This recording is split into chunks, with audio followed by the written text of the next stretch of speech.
ሰበር መጥፎ ዜና በኢራንና በአሜሪካ መካከል የነበረውን ጦርነት ያረጋጋል ተብሎ ተስፋ ተጥሎበት የነበረው የፓኪስታኑ ኢስላማባድ ድርድር ያለምንም ስምምነት መጠናቀቁና የአሜሪካውን ዴሌጌሽን የሚመሩት ጄዲ ቫንስ ፓኪስታንን ለቀው መሄዳቸው ተሰምቷል።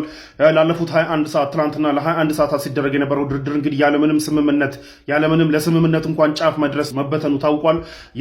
የአሜሪካው ምክትል ፕሬዚዳንት ጄዲ ቫንስ እንግዲህ ከድርድሩ በኋላ መግለጫቸውን ሰጥተው ነው ፓኪስታንን ለቀው የወጡት። በዚህ መግለጫቸው እንግዲህ ከኢራን ጋር ላለፉት 21 ሰዓት ድርድር ብናደርግም በምንም መልኩ የኛን ኦፈር ኢራኖች ሊቀበሉ አልቻሉም ብለዋል።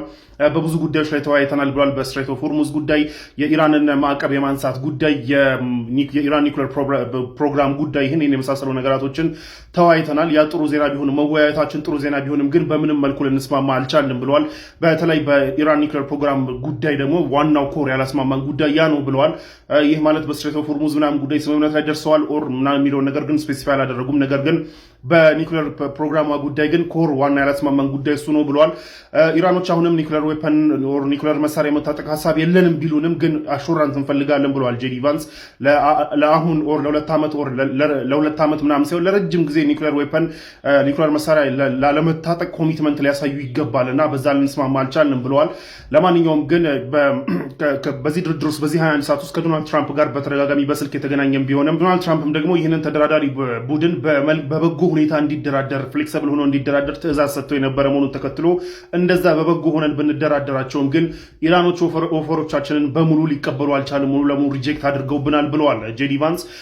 ስለዚህ ይህንን ተከትሎ እንግዲህ ፋይናል ያልነውን ፋንዳሜንታል የአሜሪካ ፋይናል ኦፈር ሲምፕል የሆነውን ኦፈር እንግዲህ አቅርበንላቸው ፓኪስታንን ለቀን እንወጣለን ብለዋል ጄዲ ቫንስ። ይህንን ደግሞ የሚቀበሉት ከሆነ እናያለን ብለው ከጀርባ በምታዩት መልኩ ፓኪስታንን አመስግነው ከጀርባ በምታዩት መልኩ እንግዲህ የፓኪስታን አመራሮች ባይ ብለው ወጥተዋል፣ ከፓኪስታን ጥለው ወጥተዋል። ለሚቀጥሉት እንግዲህ ቀናት ሲስፋየሩ ለሁለት ሳምንት መሆኑን ተከትሎ ለሚቀጥሉት ቀናት ኢራኖች ይህንን የአሜሪካ ፋይናል የተባለውን ኦፈር ይቀበላሉ ወይ አይቀበልም ወይ የሚለው እንግዲህ የምናየው ነው የሚሆነው። በኢራኖች በኩል ግን እየተባለ ያለው ምንድን ነው? አሜሪካኖች በጦርነቱ ሰዓት እንኳን በጉልበት ሊያስጭኑ ያልቻሉትን የኢራንን መብት የሚነኩ ጉዳዮችን አሁን ደግሞ በድርድር ለማድረግ እየሞከሩ ነው የሚል ነገር ነው በኢራን በኩል ያለው። ኢራን የኢራንን ሕዝብ ኢንተረስት የሚነካ ጉዳዮች ላይ በተአምር አንስማማምም፣ አንደራደርምም። ስለዚህ የአሜሪካ ኦፈር ኤክሰሲቭ ነው ብለዋል። ኦር ከመጠን በላይ የተለጠጠ ኦፈር ነው ሲሰጡ ነው የነበረው። ይህ ደግሞ የኢራን ሕዝብ ኢንትረስት እና የኢራን አገር እንደ ሀገር የኢራንን ኢንትረስት የሚነካ መሆኑን ተከትሎ አልተስማማንም ብለዋል። ይህንን ተከትሎ እንግዲህ ድርድሩ እንዳይሳካ ዋናው ኮዝ የሆነው የአሜሪካ የተለጠጠና በጦርነቱ እንኳን ልታሳካው ያልቻለችውን ጉዳይ በድርድር ለማሳካት መሞከሯ ነው የሚል በኢራን በኩል አለ። ለማንኛውም ሲስፋየሩ እንግዲህ ለሁለት ሳምንት የሚቀጥል መሆኑን ተከትሎ አሁንም ተገናኝቶ ይወያያሉ የሚል ተስፋ አለ። ሲስፋየሩ ሳያልቅ ያም አይሆን ከሆነና ጦርነቱ የሚቀጥል ከሆነና እንደገና ለወራት የሚራዘም ከሆነ ግን it's going to be a bad news፣ በጣም ባድ ኒውስ ነው የሚሆነው ለዓለም ህዝብ በሙሉ በጣም ችግር ነው የሚሆነው። ምክንያቱም ባለፈው 40 ቀን ጦርነት እንኳን ምን ያህል የዓለም ህዝብ እንደተጎዳ ታውቃላችሁና አሁንም የሚቀጥል ከሆነ አደገኛ ነው የሚሆነው። ለማንኛውም ግን በዚህ ሁለት ሳምንት ውስጥ በሚመጡት ቀናቶች ውስጥ ሁለት ሳምንት እንኳን ኦልሬዲ ቀንሷል፣ ግን በሚመጡት ቀናቶች ውስጥ ተገናኝተው እንደገና ይደራደራሉ የሚለውን ግን አይገስ ዊል ሲ። የኢራን ውጭ ጉዳይ ሚኒስቴር ቢሮ ፓኪስታን ውስጥ ሲካሄድ የነበረው ድርድር መክሸፉን አስመልክቶ የተወሰኑ ነገራቶችን ብሏል። በአምስት ጉዳዮች ላይ ድርድር ሲካሄድ እንደነበረ ተናግሯል። አንደኛ በኢራን ኒውክሌር ፕሮግራም ጉዳይ፣ ሁለተኛ በሆርሙዝ ሰርጥ ጉዳይ፣ ሶስተኛ ኢራን ላይ በዚህ ጦርነት በደረሰው ጉዳት የሚከፈልን ካሳ አስመልክቶ በዛ ጉዳይ ተወያይተዋል። አራተኛ ደግሞ ኢራን ላይ ተጥሎ የነበረው ማዕቀብ እንዲነሳ በሚለው ጉዳይና አምስተኛ ደግሞ ኢራን ላይ ሲደረግ የነበረው ጦርነት ኢሚዲየትሊ እንዲቆም በሚል በእነዚህ አምስት ጉዳዮች ላይ ውይይት መደረጉን አሳውቋል። ነገር ግን በአሜሪካ ሳይድ በኩል ያለው ሳይድ በጣም ኢሌጂትሜት የሆነና በጣም የተለጠጠ ዲማንድ መጠየቁን እንዲሁም ደግሞ የኢራንን ልክ እንደ ሀገር ልክ ማንኛውም ሀገር እንዳላት ሁሉ ኢራን ያላትን መብት ሬኮግናይዝ በማያደርግ መልኩ ጥያቄዎች መጠየቃቸውን ተከትሎ ይህ ድርድር ሰክሰስፉል ሳይሆን እንደቀረ ተናግሯል። አሁንም ቢሆን ድርድሩን ለማካሄድ አዘር ሳይድ ኦር አሜሪካውያን የኢራንን ኢንትረስት ሊያከብሩ ይገባል፣ የኢራንን ሌጂትሜት የሆኑ መብቶችና ኢንትረስቶች ሊያከብሩ ይገባል ብለዋል።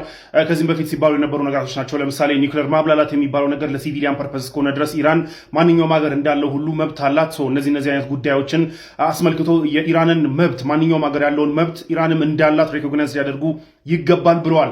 በሌላ በኩል በጣም ዲፕ ከሆነ አለመተማመንና ጦርነት እንደ መውጣታችን በአንድ ቀን ውይይት ስምምነት ላይ ይደረሳል ተብሎ ባይታሰብም ግን ነገር ግን የኛን ሌጂቲሜት የሆኑ ሪኩዌስቶች ኦር ዲማንዶች ለአሜሪካውያን አቅርበናል ብለዋል። ሶ አሁን ኳሱ በአሜሪካውያን እጅ ነው ያለው። መስማማት አለመስማማታቸው በእነሱ እጅ ነው ያለው ብለዋል። በሌላ በኩል ግን የኢራንን ኢንትረስት አሁንም ድረስ እስካላከበሩ ድረስ ድርድሩ እንደማይሳካና ኢራን በጦርነት እንትን እንዳለች በጦርነት ኢምፖዝ ሊደረግባት የነበረው ነገር ሰክሰስፉሊ እንደተከላከለች በድርድሩም ትከላከላለች የሚል ነገር ነው የተናገሩት። ለማንኛውም የኛን ኦፈር አቅርበናል። ስለዚህ በአሜሪካውያን እጅ ነው ያለው፣ ኳሱ በአሜሪካውያን ሜዳ ላይ ነው ያለው። መጫወት አለመጫወት የነሱ ፋንታ ነው ብለዋል። ነገር ግን ድርድሩ እስኪካሄድና ጦርነቱ ሙሉ ለሙሉ አልቲሜትሊ እስኪቆም ድረስ ግን የሆርሙዝ ሰርጥ እንደተዘጋ ይቆያል ብለዋል ማለት ነው። ይህ ደግሞ ለዓለም ምን ያህል ችግር እንደሚያመጣ ሁላችንም የምናውቀው ነው ማለት ነው። ኢራን ራሷን ፕሮቴክት ለማድረግ እንግዲህ ሆርሙዝ ሰርጥ ነው ብቻ በጣም ትልቁ መደራደሪያዋ ሆርሙዝ ሰርጥ ነው። የኢራን ኒውክሌር ቦምብ የሚባለው ሆርሙዝ ሰርጥ ነውና ያንን ይዛ ለመቆየት እንግዲህ መወሰኗ ታውቋል ማለት ነው። የዛ ደግሞ ብሎባክ ሁላችንም ላይ ምን ያህል ችግር ሊያመጣ እንደሚችል የሚታይ ነው የሚሆነው ማለት ነው። ብሬኪንግ ጋሽ ትራምፕ እብዱ ሽማግሌ ሰውዬ ትናንትና ሲካሄድ የነበረው ድርድር ያለ ስምምነት መጠናቀቁን ተከትሎ ዛሬ ትዊት አድርጓል። ከደቂቃዎች በፊት ትዊት አድርጓል። በዚህ ትዊታቸውም ሆርሙዝ ሰርጥን ሙሉ ለሙሉ እንዘጋለን ብለዋል። አሁን እስከዛሬ ድረስ እናስከፍታለን ነበር ሲባል የነበረው አሁን ገልበጥ ብለው ደግሞ እንዘጋለን ብለዋል።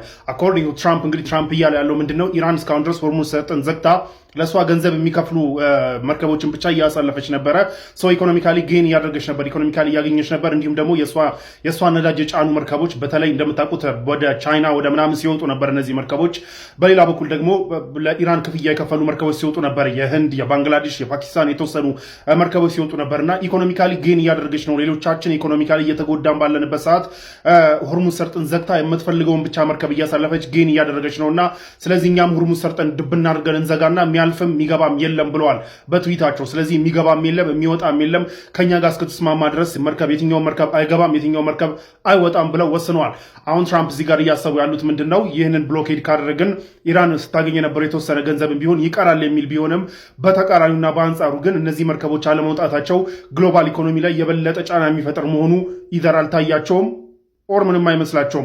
ኤኒዌይ ግን አኮርዲንግ ቱ ኤክስፐርትስ እንደዚህ አይነት ችግር እንደሚያመጣ እየተነገረ ነው ያለው። ምክንያቱም እነዚህ የተወሰነ ክፍያም እየከፈሉ ቢሆን የሚወጡት የተወሰኑ መርከቦች የተወሰኑ የዓለም ቦታዎች ላይ የተወሰነ ማረጋጋትን እየፈጠሩ ነበር። ምክንያቱም ነዳጅ ነው እያለፉ ስለነበር የተወሰነ ቢሆን መረጋጋት እየፈጠሩ ነበረ። ሌላው የቀረው ደግሞ ባለችው እየተሟሟት ያለበት ሁኔታ ነበር። አሁን ግን ዶናልድ ትራምፕ ያንንም እዘጋለሁ ማለታቸውን ተከትሎ እንግዲህ እነዚህም እየከፈሉ ቢሆን የሚያስወጡ ኦር ከኢራን ጋር በዲፕሎማሲ ጨርሰው መርከቦቻቸውን ሲያስወጡ የነበሩ ሀገራት አሁንም ነዳጅ የማያገኙ መሆኑን ተከትሎ ግሎባል ኢኮኖሚ ላይ የበለጠ ጫና የሚፈጥርና የበለጠ የነዳጅ ዋጋን የሚጨምር ነው ተብሏል። ሰው ያን ያህል ምን ያህል ኢፌክት አለው የሚለው ይህ እርምጃቸው ምን ያህል ኢፌክት አለው የሚለው የሚታይ ነው የሚሆነው።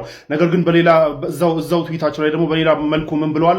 ለኢራን ከፍለው የወጡ መርከቦችንም የዩኤስ ኔቪ ኦር የአሜሪካ ባህር ኃይል ኢሚዲየትሊ ያሉበትን ተከታትሎ በቁጥጥር ስር እንዲያውላቸው ማዝዣለሁ ብለዋል። ዲስ ኩድ ቢ ዴንጀረስ ምክንያቱም ከፍለው ከሚወጡ መርከቦች መካከል ውስጥ እንግዲህ የህንድ የምናምን የተወሰኑ የሀያላኖች መርከቦች አሉ። ኢቨን ለኢራን ከኢራን ጋር ተስማምቶ የሚወጡትን ማለት የቻይና መርከቦችን ኦር ሰምቲንግ እነዚህ አይነት መርከቦችን ሊይዙ ነው ወይስ ምንድን ነው የዶናልድ ትራምፕ ሀሳብ የሚለው የታወቀ ነገር የለም። ነገር ግን ሆርሙዝ ሰርጥን እስካሁን ድረስ አስከፍታለሁ በጉልበትም በምንም አስከፍታለሁ ሲሉ የነበሩት ዶናልድ ትራምፕ አሁን ደግሞ ዘጋለሁ ብለው መጥተዋል ማለት ነው።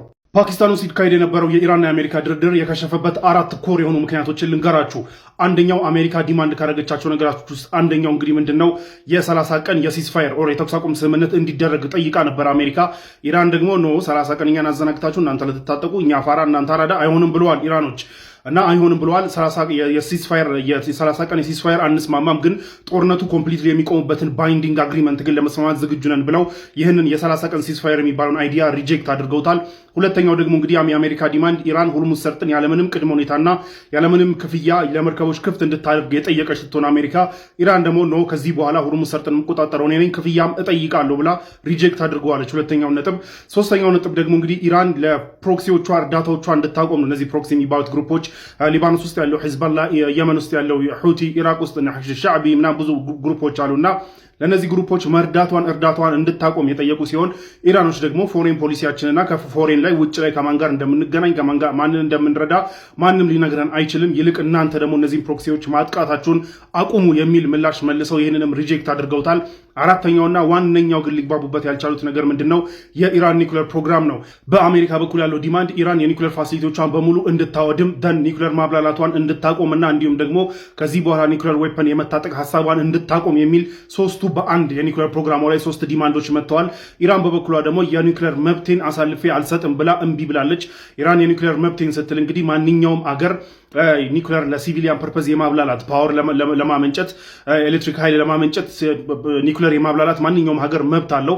ነን ፕሮሊፌሬሽን አግሪመንት የሚባል አግሪመንት አለ። ይህ አግሪመንት ሌሎች ሀገራቶች አዳዲስ ሀገራቶች ኒውክሌር መሳሪያ ለመታጠቅ እንዳይሯሯጡና የኒውክሌር ሬስ ሁሉም ኒውክሌር እንትን ለማለት ለመታጠቅ ሩጫ እንዳይመጣ፣ ምክንያቱም የሆነ ሰዓት ላይ ደግሞ አንድ የማይታመን ሰው እጅ ላይ ይወድቅና አደጋ ይደርሳል ዓለም ላይ በሚል ይህ አግሪመንት አለ። በዚህ አግሪመንት መሰረት ግን እነዚህ ሀገራቶች ኒውክሌር መሳሪያ እንዳይታጠቁ ቢከለከሉም ግን ለሲቪሊያን ፐርፐዝ ለፓወር ጀነሬሽን ኒውክሌር ማብላላት ይችላሉ። እኛም ሰሞኑን ልንጀምር እንደሆነ በተለያዩ ሚዲያ ሲነገር እንደነበረ ታውቃላችሁ።